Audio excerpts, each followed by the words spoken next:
Hey guys, this is Nevin. In this video, I just want to talk about the formula for getting rich, the mental formula for getting rich. There are some key components that you have to take in place and utilize to build wealth. I'm pulling these principles from Think and Grow Rich, the legendary book when it comes to building wealth. Let's just get right into it. Step number one, desire. If you don't desire to have wealth, if you don't desire riches, you will never take the action required to attain it. So if you don't desire something, you won't put forth the effort necessary to achieve it. So step number one is accumulating a burning desire.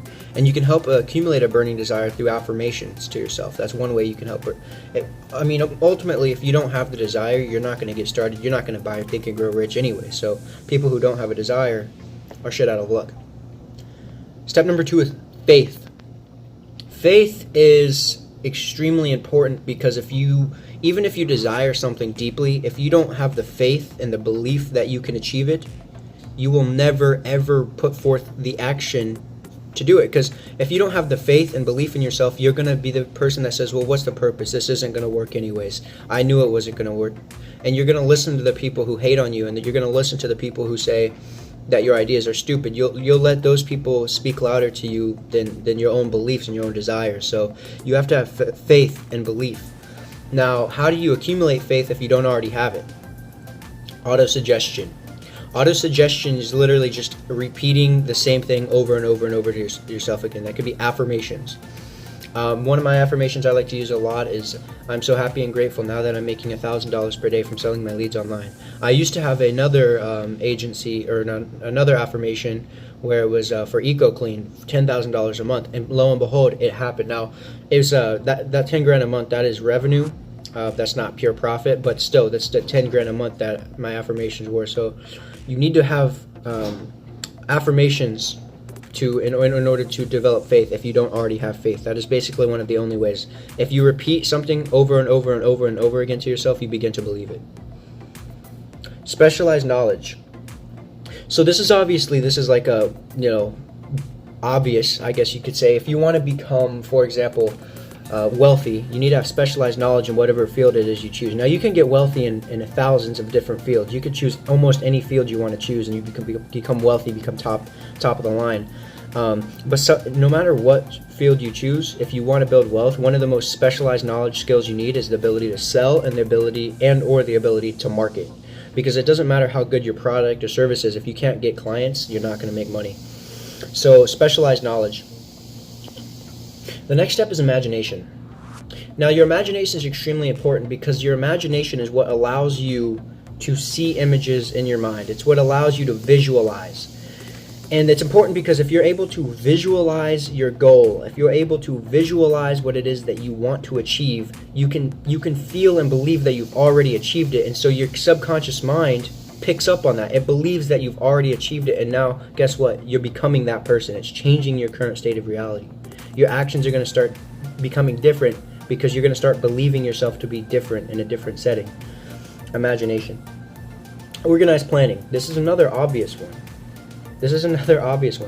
So once you've done your imagination and you've created the vision that you want to achieve, now you just start reverse engineering that and working backwards and creating a plan to achieve it. You start planning. What am I going to do today? What can I do this month to get myself closer to this goal? What can I get done this month? What can I get done, this week and today? Organized planning. The next step is decision. Decision's a major key, and this is one of the things that plagued me for the longest time. My inability to make a firm decision and stick to it and go. Because indecision is when that's a killer. That is a super killer, because that leads to procrastination, and procrastination, we know what that leads to. We know what procrastination leads to. There's no need for me to go into that. So your inability to make a decision can kill you. It really can. Decision. Make a decision and go with it. Make a decision. It doesn't matter if it's the right decision. And the reason so many people, and myself included, are indecisive is because we're scared of being wrong. But I can tell you the wrong decision is still better than indecision. So you have to make a decision and stay with it and go with it. Because for me, some bigger problems that I was running into when it came to making a decision is, one, what business do I want to start? That can be one. Then when I decided marketing, what niche do I want to start? And then it's like there's all these different decisions you have to make, but you just obviously you want to make an educated decision. You want to make one based on stats and logic, but you still need to make that decision. You don't want to just be held up. You need to make a decision. Next step is persistence.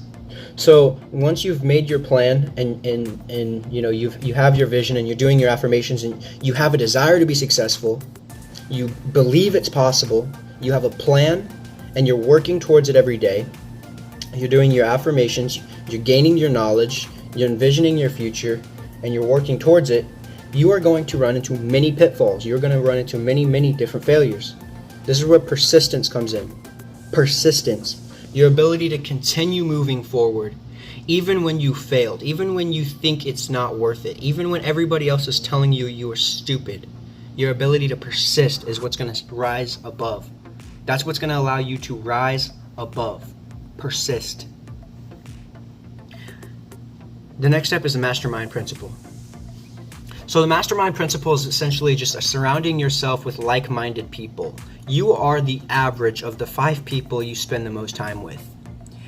Whether they're the wealthiest people in the world or whether they're crooks. If you spend enough time with them, their thought patterns are going to rub off into you, because we are like a monkey see, monkey do type creatures, right? So we see other people behave in certain ways, and then we begin obviously to emulate those behaviors over time. And when we first become accustomed to it, we may not accept it, but over time, if we spend enough time with these people, their thought patterns will rub off onto us and will become our thought patterns ultimately, and they'll become who we are. The next step is sexual transmutation. Sexual transmutation is a very interesting one to me. It was the one that kind of like stuck out in my head probably the most.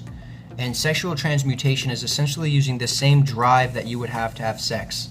So sex is one of the most motivating factors to us human beings, because it's what allows us to pass our genes on and allows our genes to continue surviving. And we're literally programmed in our genes to have sex. And so it's a super powerful motivating force behind our actions and our decision making. This is why a lot of guys will do some of the stupidest things, some of the dumbest things to go out and have sex or get nudes or this kind of stuff. They'll do just like the most ridiculous things, and it's because of this power of sexual transmutation. It'll motivate you to do stupid things, but this power that drives us to have sex, we can use this power. We can use it, instead of aiming it towards our goal of mating and having sex, we can use that same motivating power towards our goal. Now, it's not easy and it requires a shit ton of willpower, but it's obviously a beneficial tool. The subconscious mind. This is the next step. So the subconscious mind is basically, you've probably heard this before, it controls 95% of your actions. On a daily basis, 95% of your actions are done by your subconscious mind. Your conscious mind maybe does about 5. So this is why we have our habits. The reason you're in a habit is it's because it allows your brain to conserve energy, right? So you don't have to spend as much thought energy doing every little decision. It's able to basically automate the process, if you will, by connecting the neurons. Essentially neurons that fire together, wire together. It's that same concept. And so basically with the subconscious mind, if you're able to basically get the mind programmed, your subconscious mind, to be a person who is successful, a business person, a person who is wealthy, you'll begin acting that out. So your day-to-day life, your subconscious will act out on the belief that you are successful, that you are rich, that you are wealthy, and you'll start doing things that wealthy people do. It's just that simple. And this comes back to auto-suggestion and faith. You developed it. You believe you're a successful person, so you act like a successful person. You don't go spend money on stupid little things. You don't go take out huge loans for a boat or a car. You don't do stupid shit like that, because you're a wealthy person and you believe yourself to be wealthy, so you take the actions that a wealthy person takes. Subconscious mind. So those are the main ones. He's got a couple more chapters in here. He's got the brain, the sixth sense, and then how to outwit the 6 ghosts of fear. The 6 ghosts of fear are major things. Anyways, your brain is a tool. It really is. Your brain is a computer, and it'll basically, I like to say that it's a problem solver, and it'll solve almost any problem that you give it. So you give it a problem that you want to be solved, it'll find a solution to that problem if you give it enough time and if you think about it enough. If you give it a problem, whatever the problem is, so you have a big goal, right? Whatever it is, whether it's to be successful, wealthy, rich, whatever. and you've created your plan, your organized plan to work towards that goal, you're going to face many pitfalls along the way. And you're going to have many, many problems. Give those problems to your brain. Think about them. Your brain will give you the solution. It will.